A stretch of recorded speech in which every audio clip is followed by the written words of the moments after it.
Assalamualaikum warahmatullahi wabarakatuh. Perkenalkan, nama saya Reno Rahmat Putra dari jurusan Ilmu Tanah Fakultas Pertanian dengan NIM 2310-2310-11. Baiklah, kali ini saya akan membuat tugas nagih, yaitu narasi, logika, dan hati, dengan topik yang berjudul yaitu maraknya pinjaman online ilegal. Apa sih pinjaman online itu? Minjam online. Nah, kita akan bahas tiga faktor, yaitu tiga topik, yaitu apa saja faktor yang mempengaruhi seseorang untuk terlibat dalam pinjaman online ilegal. Poinnya, satu, untuk membayar utang lain. Nah, maksudnya itu apa? Ketika kalian punya utang terhadap suatu kondisi, kalian meminjam pinjaman online untuk membayar utang tersebut. Nah, kurang lebih kayak gitu. Selanjutnya, latar belakang ekonomi menengah ke bawah. Bisa dibilang kurang mampu lah ya untuk minjam online tuh. Biasanya orang kurang mampu menggunakan pinjaman online, baik ilegal maupun non ilegal, tapi lebih kebanyakan ilegal ya. Tiga, dana cair lebih cepat. Nah, kalau untuk orang minjam pinjaman online itu pasti mudah banget prosesnya. Karena apa? Pasti bunganya juga besar. Selanjutnya, untuk memenuhi kebutuhan gaya hidup. Biasanya sini anak-anak muda yang pinjam online, biar gengsinya terpenuhi, dia pinjam, beli barang branded ataupun apapun. Baiklah, kita lanjut kepada topik kedua, yaitu partisipasi dalam pinjaman online legal dapat dipengaruhi oleh sejumlah faktor yang kompleks. Meskipun setiap individu unik dan mungkin memiliki alasan tersendiri, berikut adalah beberapa faktor yang umumnya dapat mempengaruhi seseorang untuk terlibat dalam pinjaman online ilegal. Yang pertama itu ketidakmampuan finansial. Orang yang menghadapi kesulitan keuangan serius mungkin mencari cara cepat untuk mendapatkan uang tunai.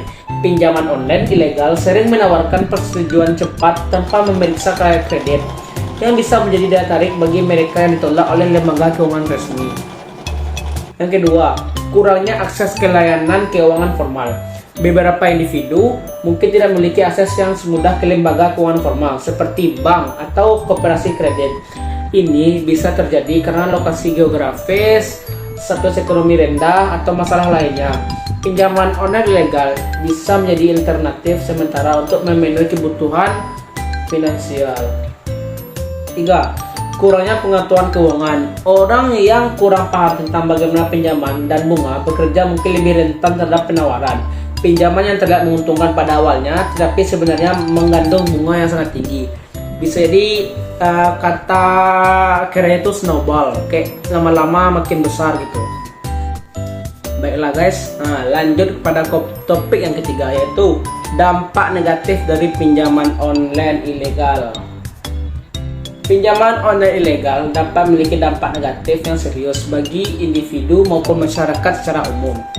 Berikut adalah beberapa dampak negatif yang dapat ditimbulkan oleh pinjaman online ilegal, yaitu 1. Beban utang yang tinggi. Pinjaman online ilegal seringkali mengenakan suku bunga yang sangat tinggi dan biaya lainnya yang tidak wajar. Ini dapat menyebabkan individu terjebak dalam siklus utang sulit untuk dikelola. 2. Penyalahgunaan data pribadi. Banyak pinjaman online ilegal mengharuskan individu memberikan informasi pribadi dan keuangan mereka. Penyedia pinjaman ilegal yang tidak terpercaya dapat menyalahgunakan data ini, mengakibatkan pencurian identitas atau penyalahgunaan informasi pribadi lainnya. Nah, kesimpulannya itu guys, penting untuk dihindari terlibat dalam pinjaman online dan untuk selalu mencari sumber pinjaman yang sah dan terpercaya.